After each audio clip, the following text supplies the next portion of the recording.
Today on the Glazine interview, we'll be talking to Gareth Mobley, the CEO of DW3 Products Group. DW3 is brand new. We've people have already heard of it. We've got good media coverage from the launch of it. I think a lot of people buy into what we want to try and do. But as you say, you know, we're under no illusion that Solidor and Residence 9 and Window Widgets are big brands in the industry now. They're all growing still at a very, very fast rate. This year we'll do in excess of £40 million worth of products as a group. So I think moving forward, what we will be doing is growing through acquisition, but mainly through organic growth. The industry's almost, to a certain degree, stood still for the last probably 10 years in terms of innovation. We're in a situation now where we are replacing windows by and large with the same windows. So the only thing really that's moved on is the locks have moved on slightly, the glass specifications moved on slightly, but by and large we're replacing the same stuff. So for us it's all about innovation, and one of the things we did with Solidor is create an innovative environment, and you know we have genuinely led the way in the composite door sector. It's fair to say that we're looking at all aspects of the market. I couldn't comment on just one, you know, but we were looking at all sorts of things. It could be hardware, could be glass, could be roofs, all sorts of things. But I guess, you know, one of the things we wouldn't be interested in is just buying something or replicating something that's the same as it's been for a long, long time. There's a lot of new products that we can push through Solidor. That the product development has been on ice while we've done this whole piece of restructuring and investment.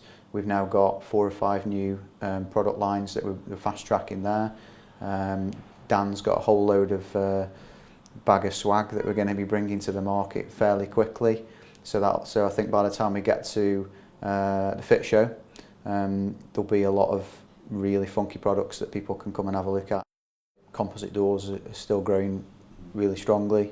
I think conservatory roofs will come away more from the standard polycarb type roof to the solid roofs and more glazed structures. I think there will be a move towards, as there is already, aluminium's growing really strongly. Vertical sliders remain in good shape. I think niche products such as Residence 9 have a really, really big part to play in our industry, because, as I said earlier, for so many years there's been so little choice in reality for something different. I think timber's had a big renaissance, and I think that's where we're going to focus some of our efforts, is trying to pull some of that volume back to us.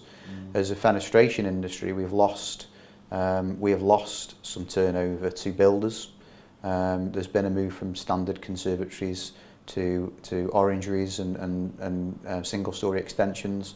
We need to think cleverly how we can pull that back, and the same's happened with other products as well. Where we can be different is to continue to be truly mobile and flexible and innovative, and bring things to product quickly, in weeks, not months or years, that can be of true benefit to the installers. We're all over social media, and we have our ears to the ground. We do all of the networking events. We go out, we see people. As a CEO and also the managing directors of our divisions, you know, we will still be out on the front line visiting these people and finding out what they want and getting feedback, whether it's good, whether it's bad. And I think that'll be the key difference for us, is the customers themselves will see a lot of me, and they'll see a lot of Joe, and they'll see a lot of Dan. Charity is usually something that comes to you later on in your career, which is certainly what I found. One of the few things I'll credit Gary Morton with teaching me is to do the right thing when it comes to charity. I was one of the Hope 66 team members. Falling out of that, we came to, as you know, Maddie all started because Dan's youngest daughter was ill. She needed a bone marrow transplant. Anthony Nolan down in London were the guys that found her a transplant. So we decided to do our own fundraising for those guys. And yeah, Maddie Fundraising was born. So it is something that we will do for the long term. It may or may not be with Anthony Nolan forever. We are intending to be mobile with it, and we wanted to sort of reach out to the industry on an annual basis and really really help people in our industry. So if there was somebody in our industry that had got a particular problem or requirement for fundraising, then we would move to those guys next year and then another one the year after. And that's what we wanted to do really. We wanted to be a fundraising company for our industry, for people in our industry that are in need. Well, thank you, Gareth. All very interesting. Best of luck with all you do, and I hope you continue the success story that we've heard about.